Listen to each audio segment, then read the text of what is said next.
certains pays, la pandémie est utilisée pour freiner la liberté de presse et un de nos confrères algériens le paye de sa personne depuis le 28 mars dernier puisqu'il est incarcéré, Khaled Drareni. Quand le virus fait taire les journalistes, état des lieux dressé maintenant par Christophe Deloire, secrétaire général de Reporters sans frontières, avec Cédric Alviani, directeur du bureau Asie de RSF, Jeanne Cavalier, responsable du bureau Europe de l'Est et Asie centrale de RSF, et Arthur Romeu, responsable, lui, du bureau Amérique du Sud, et qui sera en direct de Rio. Bienvenue à vous, je vous cède la place.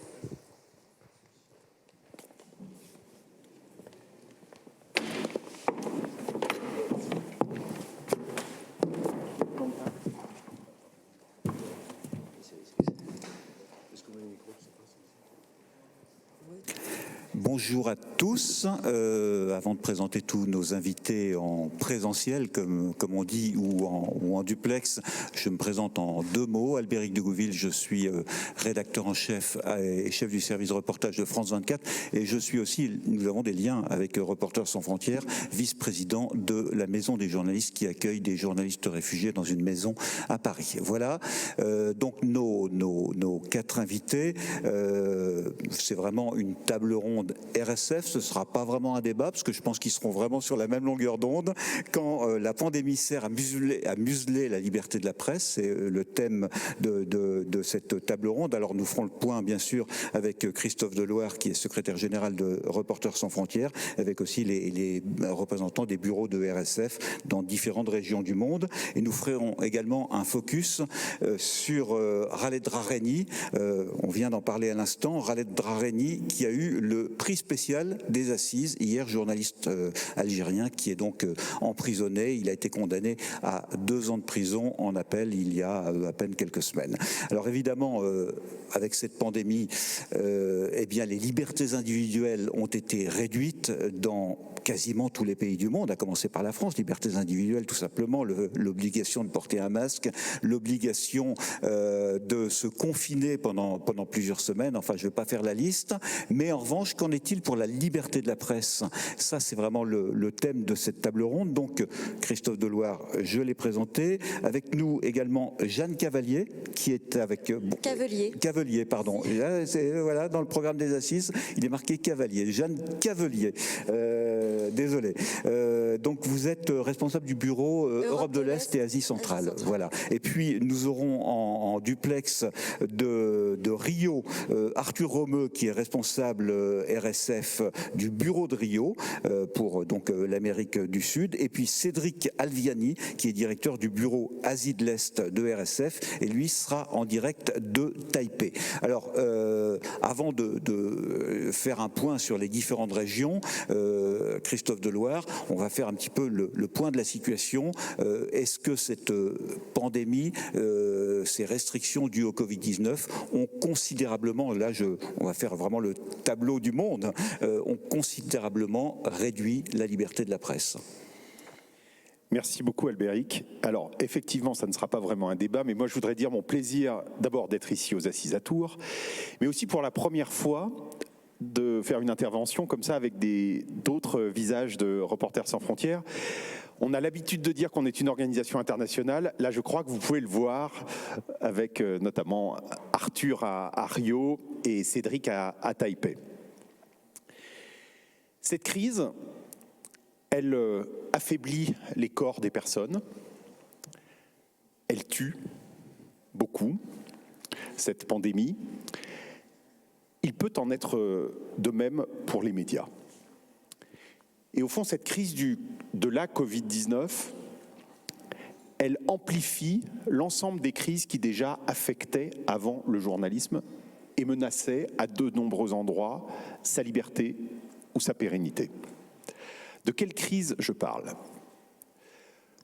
De la crise géopolitique, qui fait que des régimes despotiques tentent de prendre une forme d'ascendant, alors évidemment en contrôlant l'information en interne, mais aussi en essayant de faire changer l'ordre mondial de l'information. Et avec au premier chef, évidemment, le pays d'où est partie l'épidémie, la Chine, qui est aussi le pays qui essaie d'instaurer un ordre mondial des médias conforme aux vues de Pékin.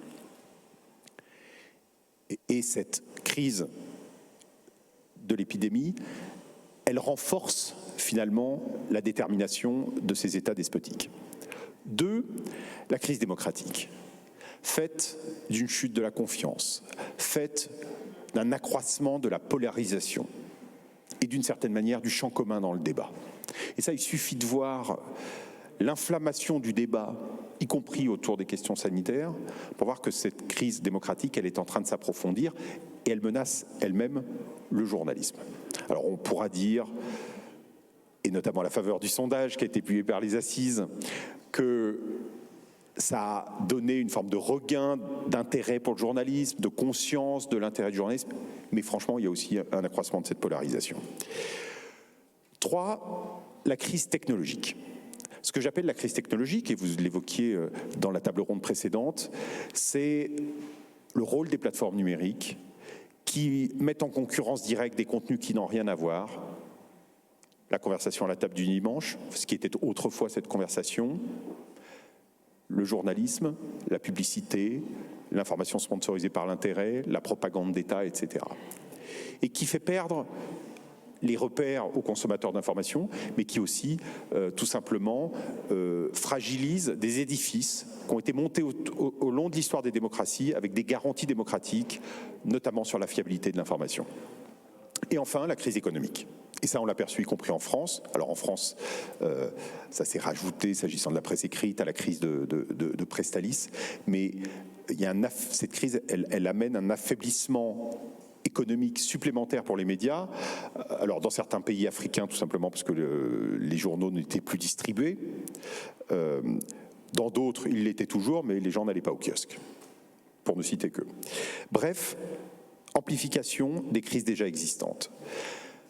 Des États qui, par ailleurs, mettent en œuvre la doctrine du choc, la choc doctrine décrite par Naomi Klein, profiter d'une opportunité pour accroître l'emprise, des violations de la liberté de la presse dans près de 90 États membres de l'ONU, donc près de la moitié.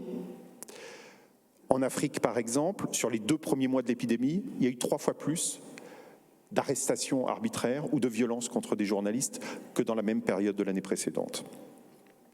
En Asie, des lois d'urgence, d'état d'urgence adoptées aux Philippines, au Cambodge, qui vraiment ont affecté la liberté de la presse. Et puis on aura moult autres exemples que je n'évoquerai pas. Alors qu'est-ce qu'on a fait face à ça?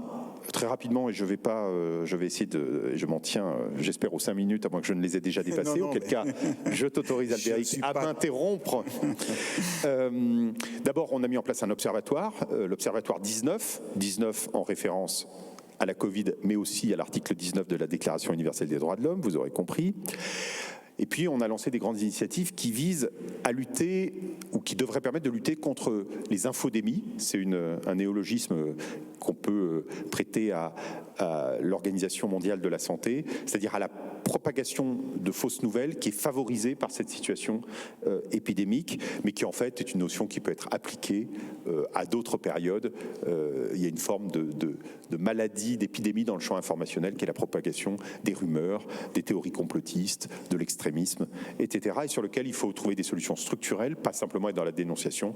Et nous avons lancé 2 grandes initiatives dont je citerai simplement les noms et vous pouvez rechercher sur une plateforme numérique, sur un moteur de recherche, l'initiative sur l'information et la démocratie et la Journalism Trust Initiative qui vise à répondre à cette situation de chaos informationnel. Voilà pour la présentation générale, mais sur des observations plus spécifiques sur le terrain, nous aurons affaire à des spécialistes, bien plus spécialistes que moi.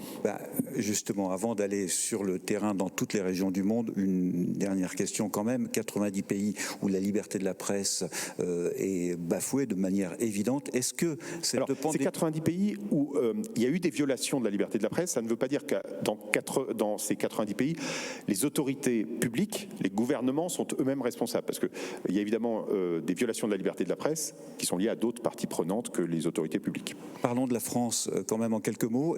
Effectivement, restriction des libertés individuelles, mais est-ce que sur la liberté de la presse, cette période de confinement puis de déconfinement, cette période qui se poursuit toujours, a été pour la liberté de la presse une mauvaise période, une période où est-ce que ça n'a rien changé ? Je ne vois pas de phénomène majeur. Il y a eu, annoncé récemment, et notamment pour la presse écrite, un plan de soutien très important qui correspond à une situation d'urgence. Moi, je crois que ce qui est important pour le futur, c'est de trouver les moyens de sécuriser et de lier la liberté et la survie économique, puisqu'en fait, quand on est en situation de survie, on perd sa liberté, et que le risque, c'est qu'une pression concurrentielle accrue, des difficultés économiques accrues, finissent par, mais presque mécaniquement, à pousser à plus de conflits d'intérêts, à des situations dans lesquelles l'information serait sous contrôle. Y compris d'autres parties prenantes, évidemment, que le gouvernement, mais ça peut être de tous ceux qui contribuent au financement du journalisme. D'ailleurs, au cours de ces assises, hier, Roselyne Bachelot a annoncé, justement pour les pigistes notamment, des aides spécifiques, et ça a été annoncé au cours des assises. Je me tourne vers vous, Jeanne Cavelier. Alors là, nous allons étudier plus certaines régions du monde en particulier.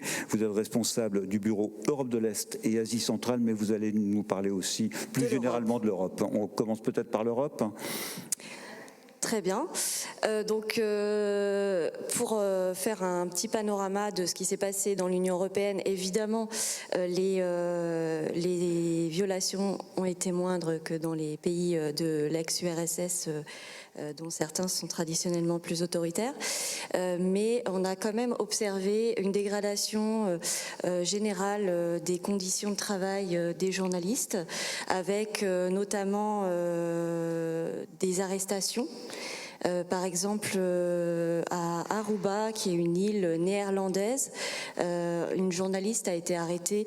Alors, je vais prendre ma feuille pour ne pas écorcher son nom. C'est Sharina Henriquez. Elle a été arrêtée pour violation du couvre-feu alors qu'elle couvrait des troubles qui étaient liés justement aux mesures sanitaires. Donc ça, c'est un cas quand même assez rare dans l'Union européenne.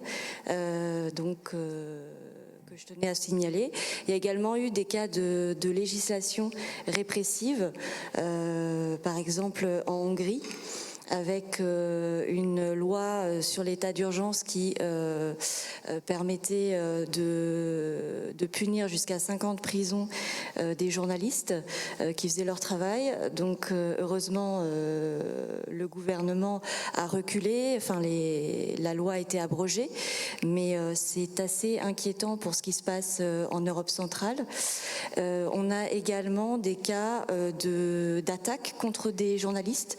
D'ailleurs, un correspondant de RSF, le correspondant en Slovénie, si je ne me trompe pas, a subi une campagne de haine par le Premier ministre en poste. Donc c'est inédit dans la violence de ces propos. Donc je pense que de manière générale, la dégradation des conditions de travail des journalistes s'est fait ressentir dans l'Union européenne, plus spécifiquement dans l'Europe de l'Est et les Balkans. Mais je vais passer maintenant au pays de l'ex-URSS que je connais un petit peu mieux et où là, on peut faire déjà un constat, c'est que on a observé des violations de la liberté de la presse dans tous les pays de cette zone. Spécifiquement depuis le début de la pandémie. Oui, bien sûr, je parle des violations liées au Covid-19, bien évidemment. Alors évidemment, c'est donc à des degrés divers. Par exemple, ça va de l'imposition, en tout cas la volonté d'imposer des sources officielles dans les pays les mieux classés de la zone, comme l'Arménie, par exemple, avec des autorités qui ont finalement reculé devant le tollé que ça a provoqué, jusqu'à des arrestations de journalistes dans des pays un peu plus autoritaires, comme le Bélarus, le Kazakhstan, le Tadjikistan et j'en passe. Donc, pour reprendre des cas peut-être un peu plus concrets, pour faire la liste longue des types de violations qu'on a eu, on a eu des cas de censure directe d'articles de presse, par exemple en Russie avec Novaya Gazeta qui a été censurée, la radio Écho de Moscou, mais aussi des réseaux sociaux, des magazines un peu plus spécialisés. Bref, ça a permis d'aller encore un peu plus vers la répression de la presse indépendante.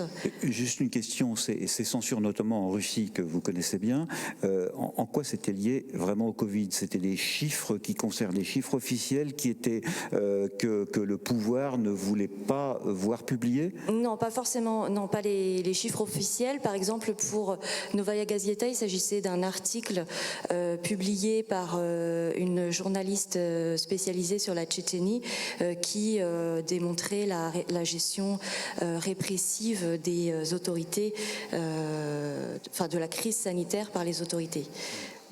Voilà, par exemple. Sur d'autres cas, c'était simplement des cas de malades, enfin des articles sur des malades atteints du Covid-19 et des autorités locales qui décidaient qu'en fait ce n'était pas lié au Covid-19 et qui ont décidé de censurer, de faire appel au Roskomnadzor, qui est un peu l'organe de censure des sites internet pour censurer ces...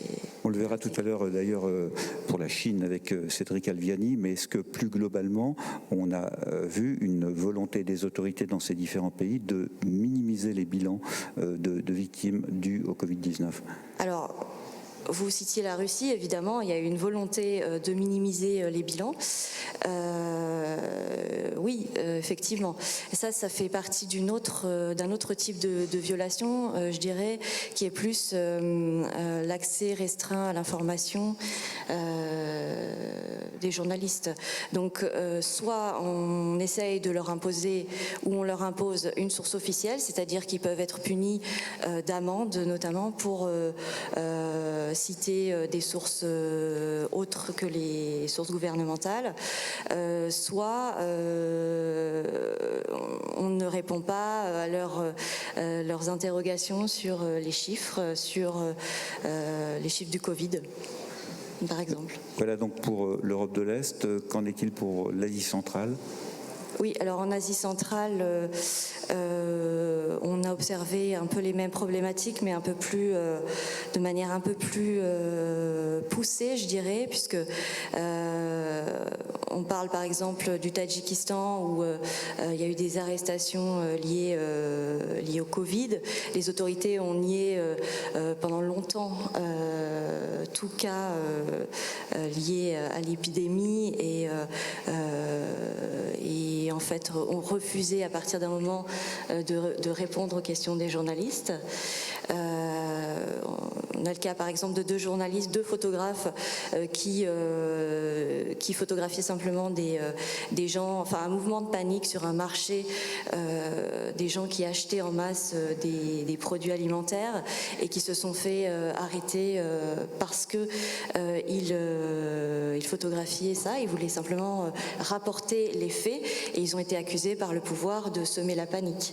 Ça c'est en fait un vocabulaire qu'on a beaucoup entendu dans ces pays autoritaires. On accuse les journalistes de semer la panique. Voilà. Très bien, merci beaucoup. Vous avez peut-être quelque chose à rajouter, non ? Non, en fait, je voulais parler aussi de cas d'agression de journalistes dans l'espace public. Il y a eu une résurgence, par exemple, en Ukraine, donc qui sont pas directement liées aux autorités, mais des agressions par des personnes qui étaient agressives à cause des mesures imposées de quarantaine et qui s'en sont prises aux journalistes. Donc la crise sanitaire s'est vraiment doublée d'une mise en danger des journalistes, y compris dans l'espace public et y compris dans un pays, l'Ukraine, qui est quand même plutôt bien noté dans le classement de la liberté de la presse. Très bien, merci, merci beaucoup Jeanne Cavelier. On a parlé de l'Asie centrale, on va plutôt maintenant aller vers l'Asie de l'Est avec Cédric Alviani qui est en direct de Taipei. Alors c'est formidable, effectivement, Christophe Deloire disait on peut, alors bon, il y a moins de monde que d'habitude, il n'y a pas énormément de monde ici, mais au moins on a des invités que nous n'aurions peut-être pas eu autrement. Venir de Taipei jusqu'à Tours, c'est pas évident.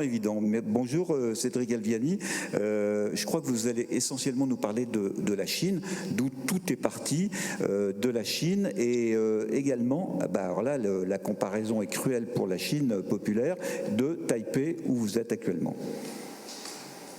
Voilà, tout à fait. Alors, en Chine, le pouvoir n'a pas attendu la crise du coronavirus pour s'attaquer à la liberté de la presse, que ce soit sur son territoire ou ailleurs dans le monde. La Chine est depuis longtemps un des pires pays du monde en matière de liberté de la presse, au 177e rang sur 180 dans le classement mondial de Reporters sans frontières. Et depuis 2013, le président Xi Jinping a considérablement durci la censure, la surveillance et la propagande, que ce soit dans les médias ou sur Internet. On a à ce jour 118 défenseurs de la liberté de la presse sous les verrous en Chine. Alors au premier jour de l'épidémie de coronavirus, évidemment, ce contrôle accru des médias a permis aux autorités de très facilement apposer une chape de censure, simplement en faisant en sorte que le sujet soit pas mentionné dans les médias. Elles ont pression sur les lanceurs d'alerte qui ont essayé de système. Il est certain que sans ce contrôle et sans cette censure, les médias chinois auraient informé le public bien plus tôt et assez probable que le virus ne se serait pas exporté hors de Chine. Il y a eu à ce moment-là une très brève libération de la parole en Chine parce que du côté des internautes, la peur et l'émotion étaient plus forts que le risque d'une punition. Et on a notamment un média indépendant qui s'appelle Caixin qui a réussi l'exploit de publier des informations à la fois inédites et dérangeantes pour les autorités, être puni pour ces informations, ce qui était vraiment malheureusement une exception. Il y a eu un retour de bâton assez violent après, avec des arrestations d'internautes qu'on peut chiffrer à au moins une centaine et une dizaine de journalistes ou de commentateurs politiques qui ont été détenus plusieurs mois. Et le plus célèbre, le commentateur politique Ren Zheqiang, a été condamné à 18 ans de prison pour avoir critiqué la gestion de la crise du président Xi Jinping. Il y a d'autres effets collatéraux, notamment depuis le début de l'année, on a eu l'expulsion de Chine ou le décès d'au moins 18 correspondants étrangers. C'est pas une coïncidence, c'est pas seulement un collatéral de tensions entre la Chine et les États-Unis, mais c'est une volonté délibérée de se débarrasser de témoins. Et les correspondants étrangers en Chine ont été très actifs pendant la période du coronavirus et j'imagine que ça n'a pas plu du tout aux autorités. On peut noter aussi, hors de Chine, la très grande activité, la très grande agressivité des ambassadeurs chinois qui n'ont pas aidé à reprendre ou à créer des fausses informations et à s'attaquer aux médias très violemment.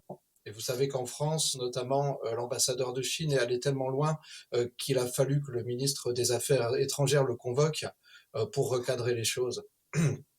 Alors, à l'inverse, les autorités ont été assez exemplaires, non seulement dans leur gestion de la crise du coronavirus, mais aussi dans leur rapport.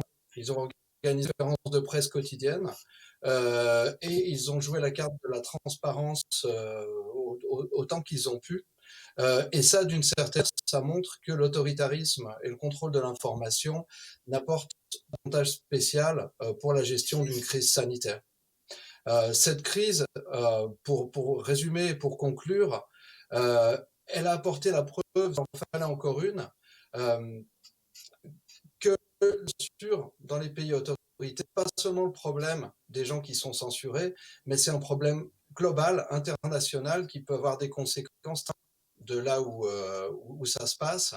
Et donc, c'est absolument capital que les démocraties s'unissent et fassent preuve d'une fermeté accrue vis-à-vis régime qui s'attaque à la liberté de la presse, parce que c'est un danger pour tous les systèmes ouverts.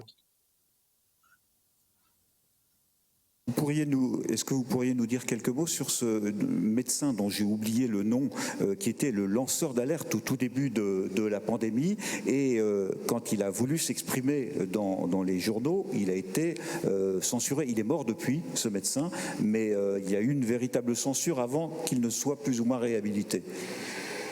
Voilà, tout à fait. Le docteur qui s'appelle Li Wenliang, qui est effectivement considéré comme un héros en Chine et qui a été même réhabilité par les autorités, sans doute parce qu'elles n'ont pas pu faire autrement, vu l'émoi que sa mort a causé dans la population. Effectivement, lui et un groupe de médecins ont posté des informations qui au départ étaient des informations sur un groupe de discussion privée, mais qui a quand même, fini par, dont les informations ont quand même fini par filtrer, qui ont permis effectivement de lancer l'alerte.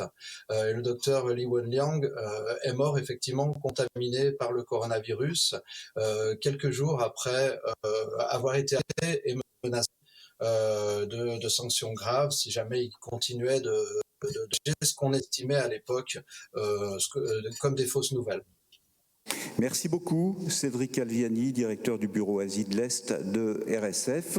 Et de Taipei, nous passons à Rio avec Arthur Romeu, qui est responsable du bureau RSF à Rio. Bonjour. Alors, vous allez nous parler plus généralement, bien sûr, du Brésil, mais de la situation en Amérique latine. Et le Brésil, évidemment, qui est actuellement, je crois, dans le décompte macabre du nombre de victimes du coronavirus, qui est en deuxième position. Bonjour, merci, je suis vraiment ravi d'être là avec vous aujourd'hui. Donc effectivement, en Amérique latine, on est à peu près plus de 8 millions de personnes contaminées par le coronavirus à ce jour, plus de 300 000 morts, si on considère à peine les 6 pays les plus touchés de la région en termes de chiffres absolus. Donc le Brésil, bien évidemment, mais aussi la Colombie, le Mexique, le Pérou, l'Argentine et le Chili. Donc ce qu'on s'aperçoit en fait, c'est la pandémie a un aspect, un élément révélateur, mais surtout qui va intensifier des problématiques et des tensions et les crises, comme Christophe l'a bien mis, existantes, déjà présentes dans la plupart des pays, et bien sûr avec un effet important sur l'exercice quotidien du journalisme et les restrictions à la liberté de la presse. Donc, en tant que Reporters sans frontières, on dénonce régulièrement depuis quelques années un certain nombre de mécanismes de censure indirecte mobilisés, pilotés par les gouvernements de plusieurs pays de la région, de certains chefs d'État. Et donc, ce qu'on s'aperçoit très clairement, c'est que ces mécanismes se sont beaucoup intensifiés pendant cette période de crise sanitaire globale. Et donc, je vais justement utiliser l'exemple du Brésil en tant que cas emblématique, mais pour développer un peu autour de ces mécanismes de pression et d'intimidation et d'attaque à la presse, qui ne sont pas existants que seulement au Brésil, mais qui sont aussi identifiables, perçus dans d'autres pays de la région, surtout en Amérique centrale. Donc déjà, premier élément tactique de décrédibilisation et attaques contre les journalistes et les médias qui vont reporter sur l'impact de la pandémie, notamment surtout contre ceux qui vont dénoncer une mauvaise gestion de la crise sanitaire de la part des gouvernements. Donc, par exemple, Reporters sans frontières ont fait un suivi du discours public de la part des autorités locales au Brésil, donc du président Jair Bolsonaro, mais aussi d'autres ministres et de ses alliés les plus proches. Et nous avons identifié qu'au long du premier semestre de l'année, on a répertorié, comptabilisé au moins une attaque tous les 3 jours, des attaques violentes contre les journalistes, contre les médias. Donc c'est une tactique vraiment de construction, de mise en place d'un environnement, d'une ambiance hostile au travail de la presse d'une façon générale. Deuxième élément important que je voulais souligner, l'infodémie ou la désinformation autour de l'impact de la pandémie dans le pays, notamment en mettant en cause systématiquement, les autorités mettant en cause systématiquement les actions et les orientations, les recommandations de la communauté scientifique nationale et internationale. Donc, comme on a vu aux États-Unis, par exemple, avec le président des États-Unis qui a attaqué systématiquement l'Organisation mondiale de la santé, au Brésil et dans d'autres pays de l'Amérique latine, on a vu la même chose. D'ailleurs, le président Bolsonaro, qui est très actif sur les réseaux sociaux, comme vous le savez certainement, a plusieurs de ses publications, au moins 3 ou 4 publications qui ont été supprimées par les plateformes, par Facebook, par Twitter, à cause de leur contenu de fausses informations par derrière qui avaient un impact potentiellement terrible pour le public. Et finalement, le troisième élément au mécanisme de censure indirecte auquel je voulais faire mention, c'est la restriction de l'accès à l'information et donc l'absence de transparence publique autour des chiffres, les données de l'évolution de la pandémie dans le Brésil, ce qui va créer bien sûr un obstacle très important pour le travail de la presse. Et là aussi, juste à titre d'exemple, d'illustration, d'une anecdote, le 5 juin, le président Bolsonaro, irrité justement par les chiffres alarmants sur la progression du virus au pays, a ordonné que les bulletins quotidiens du ministère de la Santé soient communiqués non plus à 19h, mais à partir de 22h, afin justement d'éviter que l'information soit dévoilée par les journaux télévisés de plus grande audience du soir. Et il a même dit à l'époque, c'est terminé les infos pour le journal national, qui est le journal télévisé le plus important du pays, de la chaîne Globo. Et donc que la famille Bolsonaro n'hésite pas à qualifier comme étant une TV funéraire à cause de sa couverture de la pandémie. Donc finalement, pour résumer un peu ces 3 étapes, donc attaque à la crédibilité des médias et des journalistes, ce qui va renforcer un climat de méfiance et d'hostilité envers la presse, la désinformation dans une perspective vraiment de contrôler le débat public et la restriction à la circulation d'informations d'intérêt public. Donc même si, par exemple, on ne peut pas parler comme dans le cas de la Chine d'une censure d'État dans le sens plus classique, ce qu'on s'aperçoit très clairement, c'est l'utilisation par les autorités publiques, par les chefs d'État, par le gouvernement brésilien, surtout dans ce cas-là, dans l'exemple que je suis en train de traiter, une mise en place de ces mécanismes qui va créer un environnement de plus en plus complexe et hostile pour le travail de la presse. Et donc, bien sûr, la pandémie a beaucoup renforcé cette tendance qui était déjà existante, qu'on percevait déjà dans la région. En quelques mots, au Brésil, il y a eu 2 ministres de la Santé qui étaient en désaccord avec Bolsonaro et qui ont dû démissionner en désaccord sur cette politique de lutte contre le Covid. Est-ce que au Brésil, la presse, est-ce qu'il y a une presse qui, envers et contre tout, a suivi Bolsonaro ?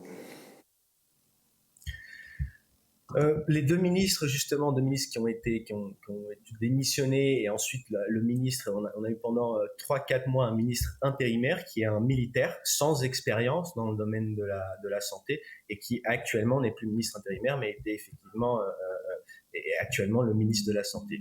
Donc le gouvernement de Bolsonaro, il s'est associé à certains patrons de médias.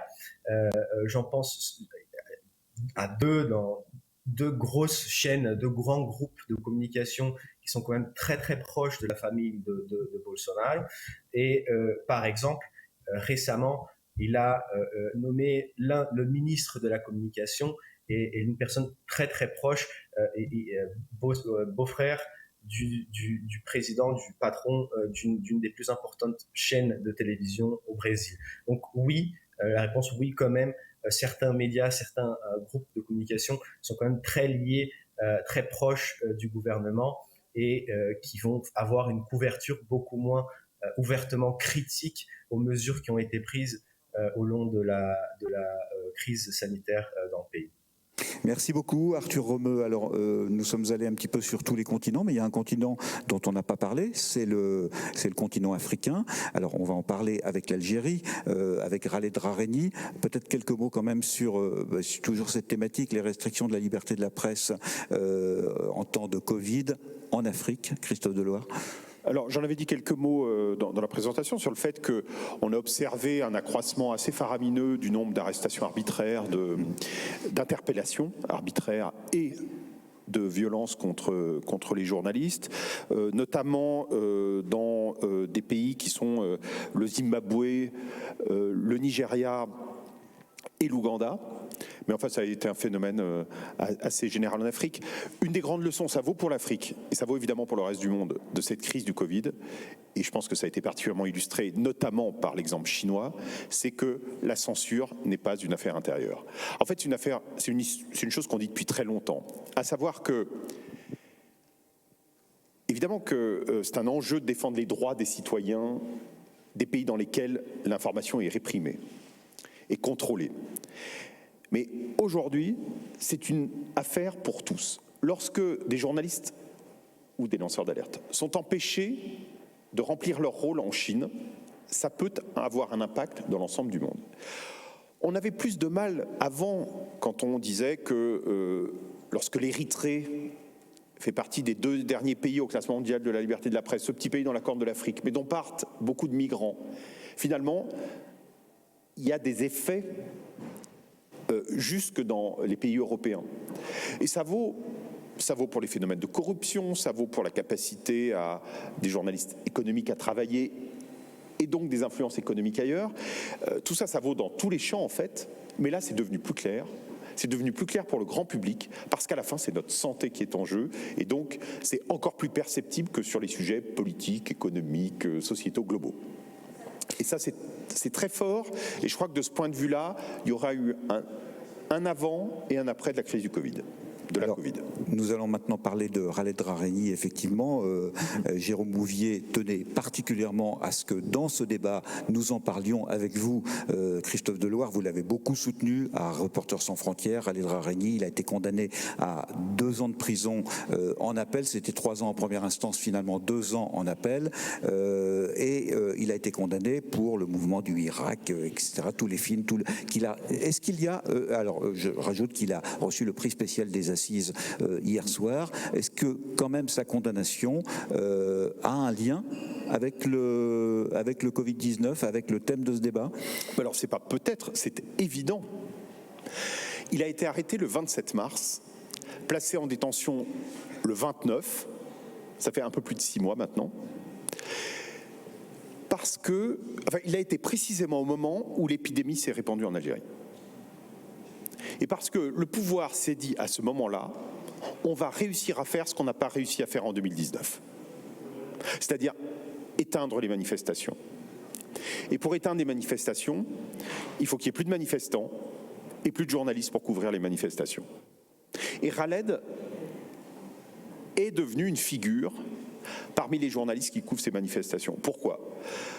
Parce qu'il est le correspondant d'un média francophone, TV5 Monde.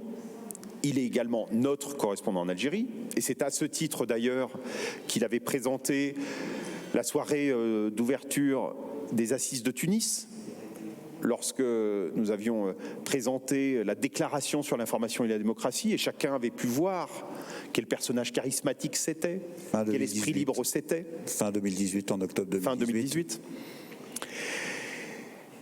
Et Khaled, il est aussi, je le disais, un esprit libre, un esprit indépendant. Il n'a pas cédé pendant des mois qui ont précédé l'épidémie, à la pression, au chantage, au harcèlement policier. Il a été placé à maintes reprises en garde à vue. Il n'a pas cédé, il a continué à faire son travail. Il a fait l'objet de chantage où on lui promettait monts et merveilles. Un très haut fonctionnaire algérien lui a proposé un appartement. On lui a proposé, les services de renseignement, de diriger l'audiovisuel public. Il n'a cédé ni aux pressions négatives, ni à la corruption. Il s'est retrouvé en détention, condamné quelques mois plus tard, début août, à 3 mois de prison, 3 ans, qui ont été réduits à 2 ans. Et dans les motifs de sa condamnation, dans les attendus en première instance, il y a une phrase qui lui est reprochée, qu'il avait écrite sur son compte Facebook. C'est que lorsque les Algériens revendiquent la liberté de la presse, on leur répond par l'argent et la corruption, et ça, Khaled, il en sait quelque chose. Et il a écrit « L'argent n'achète pas tout, vive la liberté de la presse ». C'est l'une des raisons officielles de sa condamnation. Bref, le pouvoir algérien est l'un de ces pouvoirs qui a mis en œuvre cette doctrine du choc que j'évoquais, c'est-à-dire qu'a profité de cette épidémie pour essayer de mettre un coup sur la tête de la population, sur la tête des journalistes. Et ça a consisté notamment à vouloir faire un exemple pour intimider tout le monde avec Khaled Drareni, dont la condamnation absolument inique, arbitraire, sans aucun fondement, ne doivent pas faire oublier aussi tout le travail de sape fait par le pouvoir algérien qui mène une guerre d'usure invisible contre un très grand nombre de journalistes et de médias, en essayant d'assécher leurs ressources, j'évoquais cette question tout à l'heure, en faisant des visites domiciliaires, en venant user de moyens de chantage auprès de chacun, et qui finit par réduire sérieusement, enfin plus que sérieusement, c'est un autoritarisme qui pousse à l'extrême sa capacité à éteindre et à essayer à éteindre le pluralisme, à essayer de ramener les médias simplement aux thèses du régime selon laquelle ce serait une Algérie nouvelle, plus ouverte, ce qui est un mensonge complet. On revient à une période qui est pire que celle de Bouteflika. Et donc, merci aux assises, merci à Jérôme Bouvier, dont chacun connaît la fidélité, sa fidélité à Khaled par ce soutien, et évidemment un très grand soutien. Et c'est un message de plus envoyé au régime algérien. Une question justement sur l'Algérie, parce que ces dernières semaines, ces derniers mois, énormément de journalistes, dont notamment le correspondant de France 24, ont été arrêtés puis relâchés. Si Khaled d'usure, ouais. Je pensais aussi à lui, mais voilà. à beaucoup d'autres, mais notamment à lui. Si Khaled Drareni a, lui, été condamné à 2 ans de prison, c'est justement notamment parce qu'il n'a rien lâché.